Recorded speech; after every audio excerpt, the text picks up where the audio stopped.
صحیح مسلم حدیث نمبر 7251۔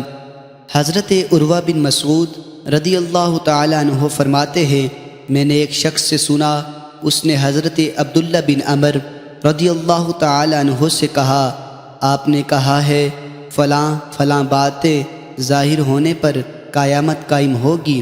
انہوں نے فرمایا، میں نے ارادہ کر لیا ہے کہ تم سے کوئی حدیث بیان نہیں کروں گا، میں نے تو صرف یہ کہا تھا کہ تم تھوڑی مدت کے بعد ایک بڑا حادثہ دیکھو گے، جیسے گھر جلنے کا واقعہ ہو۔ شعبہ نے یہی یا اس کی مثل بات کہی ہے۔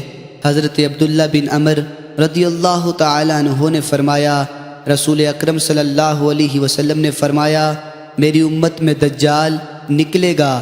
اس کے بعد حضرت معاذ رضی اللہ تعالیٰ عنہ کی حدیث کی مثل ہے، اور انہوں نے اپنی حدیث میں فرمایا، جس شخص کے دل میں ذرہ بھر بھی ایمان ہوگا، ہوا اس کی روح کو قبض کر لے گی۔